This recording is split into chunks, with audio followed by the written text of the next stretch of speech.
Hello students, Shiv Gopal विद्या मंदिर की online क्लासों में आपका स्वागत है। आज की अपनी क्लास है क्लास 8 की इंग्लिश की बुक हनी ड्यू का first chapter, the best Christmas present in the world. ये बहुत ही इंटरेस्टिंग स्टोरी है और माइकल मॉपगो ने इसको लिखा है। माइकल मॉपगो एक इंग्लैंड के बहुत अच्छे पोइट हैं, ठीक है। तो ये चीज़ स्टार्ट करने से पहले देखिए, ये चैप्टर के शुरुआत में एक पिंक बॉक्स दे रखा है। इस बॉक्स में कुछ डेट्स दे रखी है, कुछ दिनांक दे रखी है, तिथियां दे रखी है। इन डेट्स को कौन कौन से इवेंट हुए या कौन कौन सी घटनाएं घटित हुई वो आपसे पूछा है। वैसे इसका आंसर पेज नंबर 23 पे है, लेकिन मैं आपको बता देता हूँ।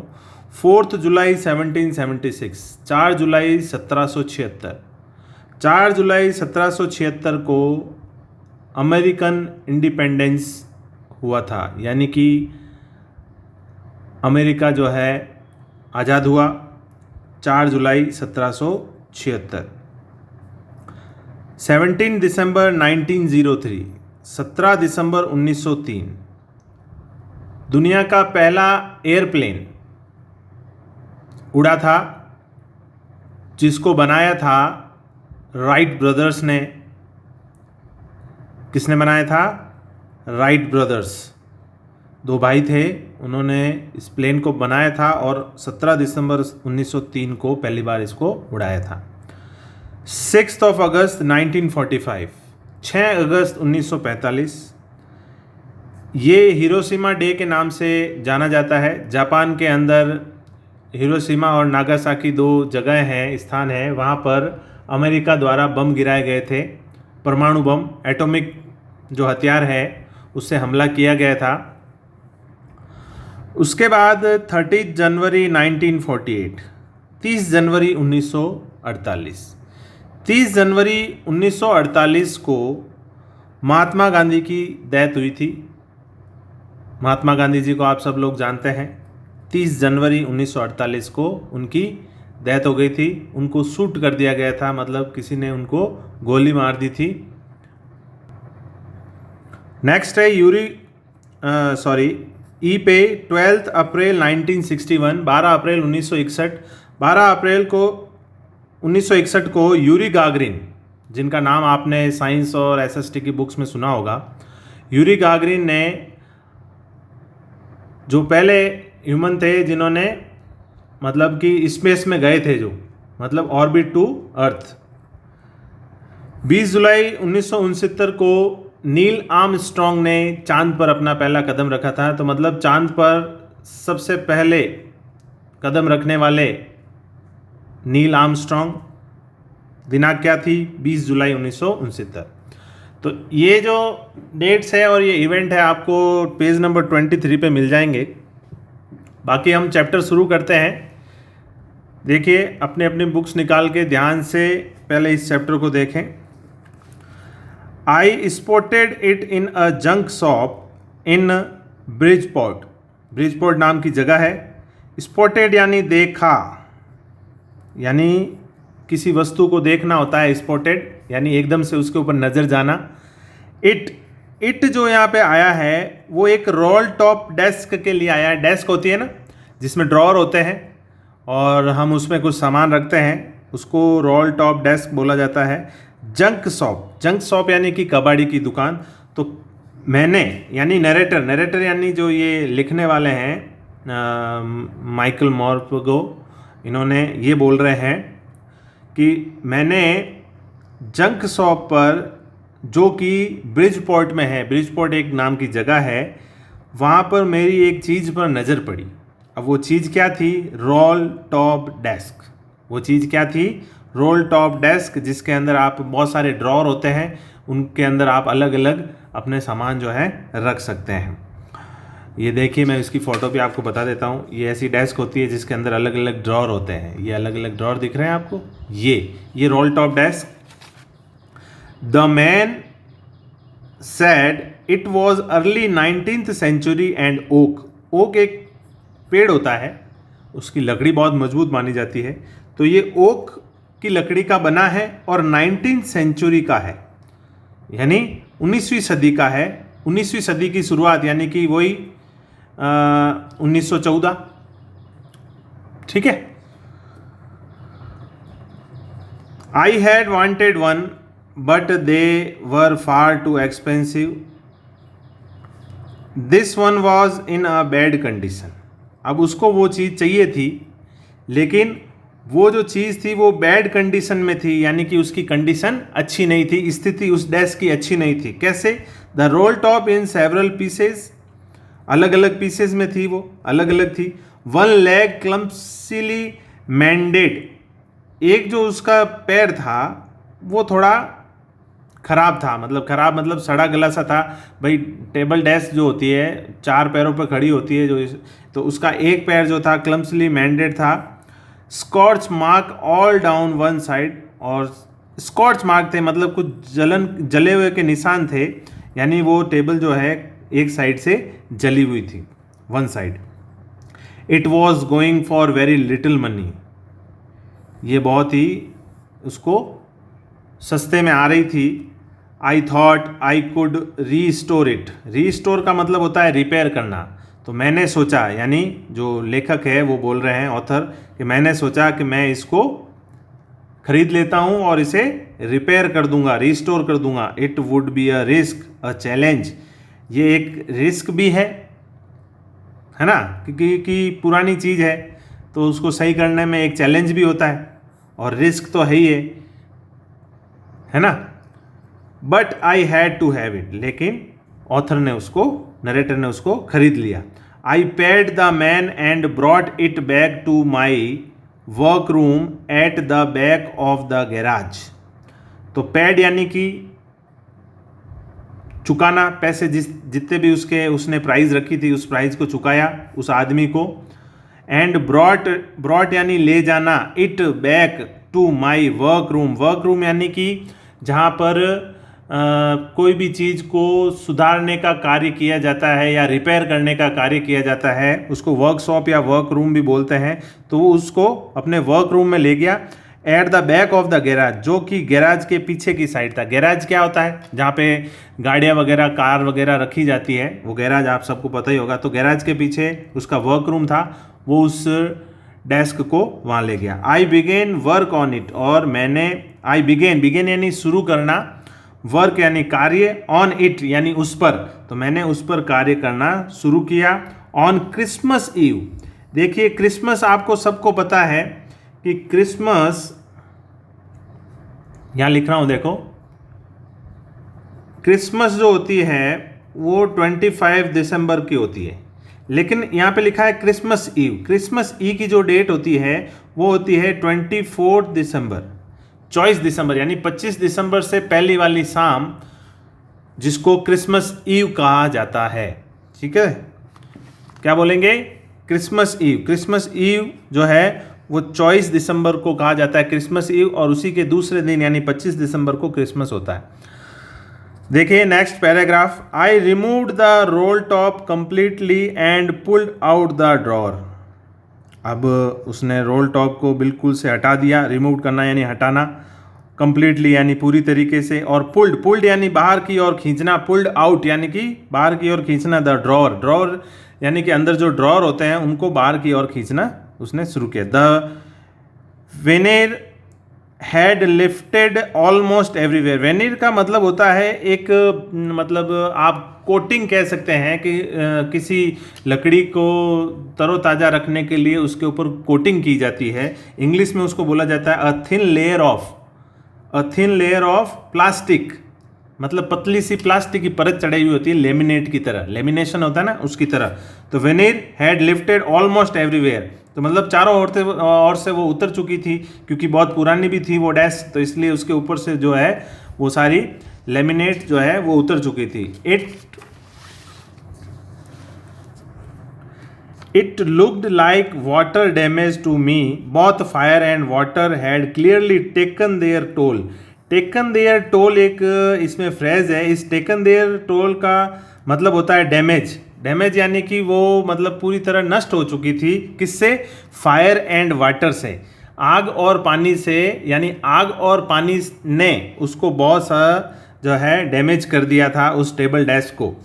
The last drawer was struck fast. उसने सारी ड्रॉर खोल के देख ली, लेकिन जो लास्ट ड्रॉर थी, लास्ट ड्रॉर जो इसको अभी खुली हुई दिखा रहे हैं, ये लास्ट ड्रॉर जो है उससे नहीं खुली, क्योंकि वो स्ट्रक फास्ट हो गई, बहुत टाइट हो गई। ठीक है ना, बहुत टाइट बंद थी, इसलिए वो स्ट्रक फास्ट हो गई, यानी कि बहुत टाइट हो गई, खुल नहीं रही थी। आई ट्राइड, ट्राइड यानी प्रयास किया। ये पास्ट टेंस से ध्यान रखना, जो भी ये जो चीज़ आ रही है, ये चैप्टर पूरा पास्ट टेंस में है, ये आप पूरा पूरा ध्यान रखेंगे। All I could to ease it out gently, मतलब उसने पूरी कोशिश की कि मैं इसको आसानी से बिल्कुल धीरे से बाहर निकाल लूँ। In the and I use brute force, लेकिन उससे नहीं निकली तो उसने थोड़ा दम लगाया। ब्रूट फोर्स का मतलब थोड़ा जोर से खींचा। I struck it sharply with the side of my fist, उसने क्या किया, उसको निकालने के लिए अपने फिस्ट यानी मुट्ठी से साइड में अपन मारते ना, कोई चीज़ नहीं खुलती है तो मुट्ठी से मारते हैं तो वो चीज़ बाहर आ जाती है, तो उसने भी अपनी मुट्ठी से मारा। और drawer flew open to reveal a shallow space underneath, तो वो जो ड्रॉर था वो एकदम से खुल के बाहर आ गया। अ सीक्रेट ड्रॉर, अब वो इतना टाइट था तो उसको नरेटर ने बोला ये एक सीक्रेट ड्रॉर था। सीक्रेट ड्रॉर का मतलब उसमें कुछ ना कुछ था। There was something in their, उसके अंदर कुछ ना कुछ था। I reached in the and took out a small black tin box, एक टिन बॉक्स उसके अंदर था। देखिए आप ड्रॉर के अंदर दिख रहा है आपको ये टिन बॉक्स उसने उससे अंदर से बाहर निकाला। सेलो टेप्ड, उस टिन बॉक्स के ऊपर एक पेपर था, lined note paper. Line note paper के ऊपर लिखा था जिम्स लास्ट लेटर रिसीव्ड जनवरी 25, 1950। उस बॉक्स के ऊपर एक पेपर था और पेपर के ऊपर लिखा था जिम्स लास्ट लेटर। जिम्स किसी का नाम है और लिखा था लास्ट लेटर। रिसीव्ड हुआ है वो 25 जनवरी 1950, 25 जनवरी 1915 को वो लेटर रिसीव्ड हुआ। और वो लेटर क्या किया इन्होंने, इस जो है इस बॉक्स के ऊपर लगा के इसके ऊपर सेलो टेप कर दी। सेलो टेप जो वाइट वाली ट्रांसपेरेंट टेप आती है वो टेप इन्होंने कर दी। To be buried with me when the times come, तो ये जो है ये line to be buried, buried का यानी कि गाड़ देना, बरीड का मतलब होता है गाड़ देना। विथ मी मेरे साथ, वैन द टाइम कम्स जब समय आए। समय आए का मतलब जब उसकी डेथ हो जाए, और तो कैसे गाड़ेंगे, साथ में गाड़ने का मतलब तो यही होता है कि भाई जो लेटर लिखने वाला है जिम्स, उसकी डेथ हो जाए तो ये लेटर जो है उसके साथ गाड़ देना। I knew as I did it that it was wrong of me to open the box, उसने इतना तो सब कुछ कर लिया लेकिन वो जानता था, ही न्यू, आई न्यू, मैं जानता था कि इस बॉक्स को खोलना गलत था। गलत ही है, आप किसी की कोई भी कॉन्फिडेंशियल चीज़ है, कोई भी गोपनीय चीज़ है तो उसको आपको नहीं खोलना चाहिए। लेकिन क्यूरियोसिटी यानी कि वो जिज्ञासा उसकी बढ़ गई। क्यूरियोसिटी का मतलब होता है जिज्ञासा बढ़ जाना, तो उसकी जिज्ञासा जो है, इतनी जिज्ञासा बढ़ गई कि to got the better of my scruples यानी फीलिंग, उसकी जिज्ञासा ने उसकी फीलिंग्स को वहीं रोक दिया और उसने जो है उस लेटर बॉक्स को, inside the box there was an envelope, उस बॉक्स को खोला और उसके अंदर क्या था, एक एनवलप था। क्या था? एनवलप यानी लिफाफा होता है। तो इनसाइड द बॉक्स, इनसाइड यानी अंदर, द बॉक्स यानी बॉक्स के अंदर, देयर वॉज एन एनवलप, उसके अंदर एक एनवलप यानी लिफाफा था। द एड्रेस रीड, उसके ऊपर एक एड्रेस लिखा हुआ था। एड्रेस था Mrs Jim McPherson, 12 Copper Beeches, Bridgeport, Dorset, ये एड्रेस उसके ऊपर लिखा था। I told out the letter, I took out the letter, took out का मतलब बाहर निकालना, द लेटर यानी पत्र को, एंड अनफोल्ड का मतलब होता है ओपन, खोलना। अनफोल्ड का मतलब क्या होता है? खोलना, ये अनफोल्ड, ये सारी जो चीज़ें बता रहा हूँ आपको नोट करनी। अनफोल्ड इट, अनफोल्ड यानी ओपन करना, उस एनवलप को, उसने लेटर को खोला। It was written in pencil and dated at the top December 26, 1914। ये लेटर पेंसिल से लिखा गया था और इसके ऊपर डेट लिखी हुई थी 26 दिसंबर 1914। यहाँ पे आपका फर्स्ट सेक्शन कंप्लीट हो जाता है। फर्स्ट सेक्शन के कुछ क्वेश्चंस हैं। What did the author find in the junk shop? Junk shop में क्या पाया, क्या मिला उसको, ऑथर को, ठीक है। और सेकंड क्वेश्चन है what did he find in a secret drawer? जो सीक्रेट ड्रॉर जो लास्ट में थोड़ा मुश्किल से खुला, उस सीक्रेट ड्रॉर के अंदर उसको क्या मिला? And who do you think had put it in their? आपको क्या लगता है कि वो जो चीज़ उसको मिली वो उसके अंदर किसने रखी होगी? ये दो क्वेश्चन के आंसर आपको देने हैं, ठीक है। और ये जो साइड में जो वर्ड मीनिंग्स लिख रखी है, ये वर्ड मीनिंग्स आपको जो है, ये spotted it, scorch mark, was going for, restore, veneer, फिर taken there, toll on, struck fast, cramps, ठीक है। अब वो लेटर खुलते ही लेटर पे क्या लिखा था वो चीज मैं आपको बता दे रहा हूं। लेटर, अब सेकंड पार्ट जो देखिए, ये सेकंड पार्ट में अब उसने, क्योंकि वो लेटर अनफोल्ड कर दिया है, लेटर को ओपन कर दिया है, तो लेटर में क्या लिखा हुआ था, ये लेटर दोस्तों मैं आपको बता देता हूं बच्चों कि ये लेटर जो है मिस्टर, जो अभी नाम आया था आपके, मैकफर्सन, जो मिस्टर जिम मैकफर्सन, उन्होंने लिखा था ये, ठीक है। तो ये लेटर उन्होंने लिखा था जब वो फौज में थे, मतलब आर्मी में थे, और आर्मी में की कुछ, मतलब उनके साथ कोई इंसिडेंट हुआ, उस इंसिडेंट के बारे में उन्होंने इस लेटर में लिखा। तो क्या लिखा देखिए, डियरेस्ट कॉनी, डियरेस्ट कॉनी, प्रिय कॉनी, कॉनी उनकी वाइफ का नाम है। किनकी वाइफ का नाम? जिम मैकफर्सन की वाइफ का नाम, मतलब मैकफर्सन की पत्नी है कॉनी। जिम मैकफर्सन जो है वो आर्मी में है, उन्होंने आर्मी से ये लेटर लिखा है कॉनी के लिए, कॉनी उनकी वाइफ है। I write to you in a much happier frame, बहुत ही खुशी से मैं तुम्हें ये लेटर लिख रहा हूँ, of mind because something wonderful has just happened, मतलब बहुत कुछ अच्छा घटित हुआ है, हैपन्ड यानी होना या घटित होना, that I must tell you about at once, जो कि मैं तुम्हें एक बार बताना चाहता हूँ। अब इसमें देखिए, we were all standing to in our trenches. देखिए बच्चों, ट्रेंचेज जो होती है बॉर्डर के ऊपर, आपने बॉर्डर मूवी देखी होगी, उसके अंदर देखिए आप, एक लंबी लंबी सी एक गड्ढा खोदा हुआ होता है जिसके अंदर सैनिक खड़े होते हैं अपनी अपनी गन्स वगैरह लिए बॉर्डर के ऊपर। तो उन जो नाली टाइप का होता है और बहुत गहरा होता है, 4 साढ़े 4 फीट का होता है वो, जिनको इंग्लिश में ट्रेंचेस बोलते हैं, ठीक है। उन ट्रेंचेस के अंदर जो है वो खड़े थे सारे आर्मी के, क्योंकि बॉर्डर पे उनकी ड्यूटी थी जिम मैकफर्सन की, तो खड़े थे। यस्टरडे मॉर्निंग यानी कल सुबह की बात है, Christmas morning, it was crisp and quiet all about, मतलब सारे और शांति थी, बिल्कुल quietness. As beautiful a morning as I have ever seen, मतलब बहुत ही शानदार सुबह थी वो, ब्यूटिफुल मॉर्निंग, बहुत ही शानदार सुबह। एज कोल्ड एंड फ्रॉस्टी, बहुत ही ठंडक भरी सुबह थी, क्योंकि दिसंबर का महीना होता है और उस समय ठंड पड़ती है। क्रिसमस मॉर्निंग शुड बी, जैसी क्रिसमस मॉर्निंग होनी चाहिए। I should like to be able to tell you that we begin it, but the truth I am ashamed to say is the fridge begin it first. अब मुझे यूं कहते हुए तुम्हें यूं शर्म आ रही है कि is that Fritz began, Fritz जो होता है वो जर्मन सैनिकों को फ्रिज बोला जाता है, ध्यान रखना, जर्मन सैनिकों के लिए एक नाम यूज किया जाता है फ्रिज।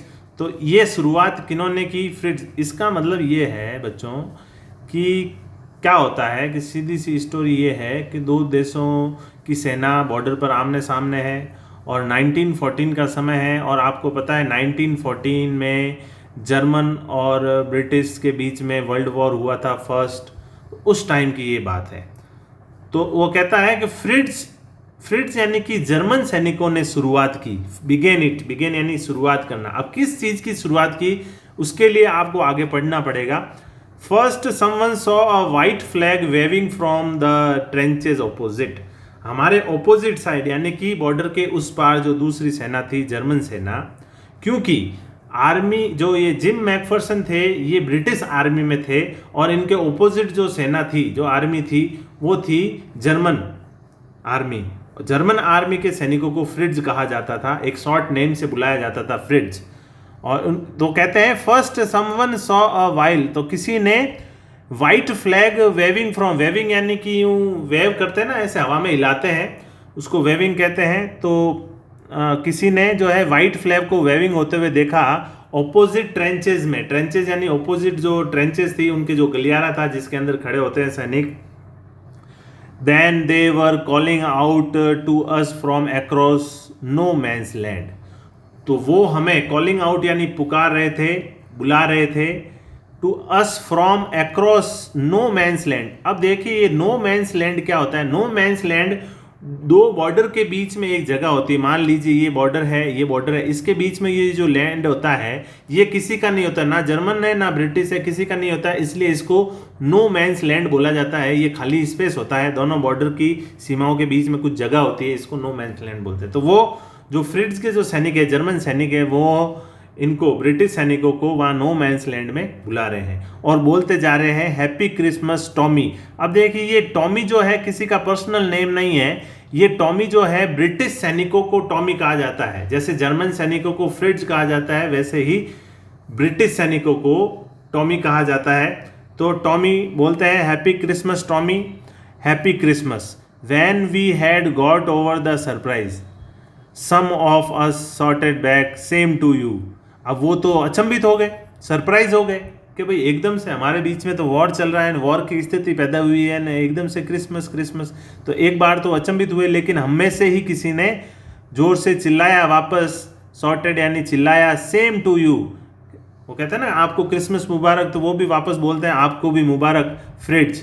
फ्रिट्ज यानी जर्मन सैनिक, same to you.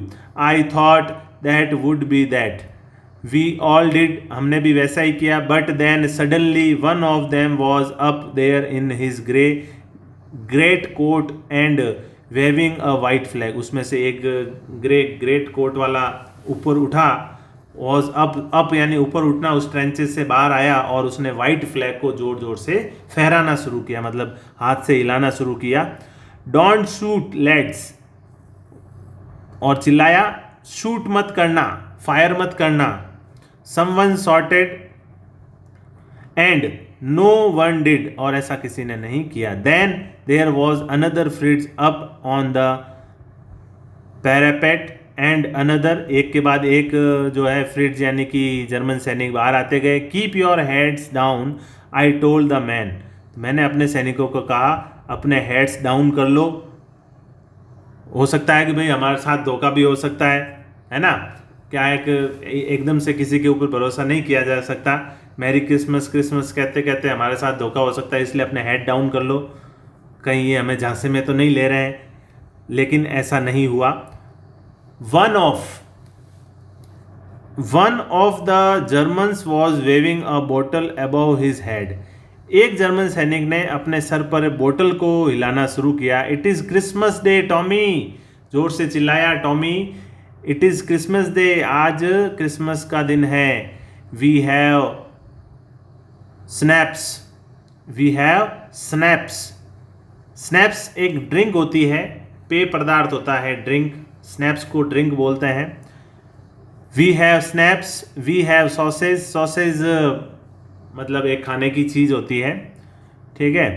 We meet you, हम तुमसे मिलना चाहते हैं। Yes, by this time there were dozen of them walking toward us across no man's land, और उनमें से जो है वो उधर से आना शुरू हुए और हमारे में से भी लोग जो है, जो सैनिक है, उधर जाना शुरू हुए नो मैंस लैंड की तरफ, ठीक है। And not a rifle between them, और उनके साथ में कोई भी तरह की राइफल नहीं थी, साथ में कोई तरह की राइफल नहीं थी. Little Private Morris was the first up. Come on boys what are we waiting for. वो कहता है कम ऑन बॉयज, आ जाओ. सैनिकों को बोला किस बात का इंतजार कर रहे हो. And then there was no stopping them. I was the officer, मैं उनका ऑफिसर था. I should have stopped them, मैं उनको रोक सकता था, लेकिन उसने ऐसा नहीं किया. I suppose but the truth is that it never even occurred to me I should. All along their line and ours I could see men walking slowly toward one another. मतलब जो है उधर के जो सैनिक थे और हमारे जो सैनिक थे एक दूसरे की तरफ धीरे धीरे आगे बढ़ रहे थे, नो मैंस लैंड की तरफ. I was one of them, मैं भी उनमें से एक था. I was part of this, मैं भी उसका एक हिस्सा था. पार्ट यानी हिस्सा होना. In the middle of the war we were making peace. उस युद्ध के बीच में हम शांति स्थापित कर रहे थे. मेकिंग का मतलब स्थापित करना, मतलब आपस में दोनों सैनिक जो हैं कुछ नया करने वाले थे, कुछ ऐसा करने वाले थे जिसको पढ़कर आपको भी मज़ा आने वाला है बच्चों. तो देखिए नेक्स्ट जो पैरा है, यू कैन नॉट इमेजिन. तुम ये इमेजिन नहीं कर सकती. Dearest Connie, my feelings as looked into the eyes of the Freud's officer. मेरी जो फीलिंग्स है वो उसकी आंखों में साफ नज़र आ रही थी. ठीक है ना, जैसी मेरी फीलिंग्स थी वैसी ही उस फ्रिड्स यानी कि जर्मन सैनिक ऑफिसर की फीलिंग थी. Who approached me hand outstretched Hans Wolf. उसने हाथ आगे बढ़ाया. अप्रोच्ड का मतलब हाथ आगे बढ़ाना, और अपना हाथ मिलाते हुए कहा हैंस वुल्फ. उस फ्रिड्स ऑफिसर यानी कि जर्मन ऑफिसर का नाम था हैंस वुल्फ. ही सेड, उसने कहा हैंस वुल्फ, हाथ मिलाते हुए कहा, gripping my hand warmly and holding it. I am from Dusseldorf. Play the cello. Cello एक इंस्ट्रूमेंट होता है, म्यूजिकल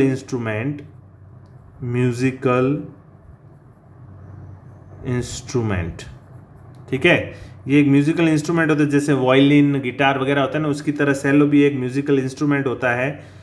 तो हैंस वुल्फ बोलता है कि मैं जर्मनी में मैं डुसेल्डोर्फ नाम की जगह है जर्मनी में, वहाँ पर मैं एक ऑर्केस्ट्रा मतलब पूरे साजो सामान के साथ जो म्यूजिशियन बैंड होता है पूरा, उसको ऑर्केस्ट्रा बोलते हैं. ऑर्केस्ट्रा में मैं सेलो बजाता हूँ. सेलो एक वायलिन और गिटार की तरह ही एक म्यूजिकल इंस्ट्रूमेंट होता है. ठीक है. हैप्पी क्रिसमस, और वो हाथ निकाल के हाथ मिलाते हुए मुझसे बोलता है हैप्पी क्रिसमस. किससे बोलता है? जिम मैकफर्सन से वो बोलता है हैप्पी क्रिसमस. तो बच्चों आज का चैप्टर जो है वो यहाँ तक ही. पेज नंबर 11 तक मैंने आपको करवा दिया है. तो पेज नंबर 11 तक जो ब्लू कलर में जितनी भी वर्ड मीनिंग्स है वो आपको करके लानी. सारी वर्ड मीनिंग्स जो है मैंने आपको समझा दी है. ये वर्ड मीनिंग्स और ये 2 क्वेश्चंस जो है, ये 2 क्वेश्चंस और ये सारी ब्लू वाली वर्ड मीनिंग्स जो है 11 चैप्टर तक, वो सारी आपको नोट करनी है. ठीक है बच्चों, आशा करता हूँ आपको ये चैप्टर अच्छे से समझ में आया होगा. इसका जो सेकंड पार्ट है, मतलब chapter page number 12 to page number 16 अपन नेक्स्ट वीडियो में डिस्कस करेंगे. Thank you. और आपके कोई सवाल हों तो आप कमेंट में या व्हाट्सएप नंबर पर आप ज़रूर पूछें. कोई भी आपको चीज़ समझ में नहीं आती है तो आप बेझिझक कोई भी सवाल आप हमसे कर सकते हैं, तो हम उसका तुरंत जवाब आपको दे देंगे. धन्यवाद.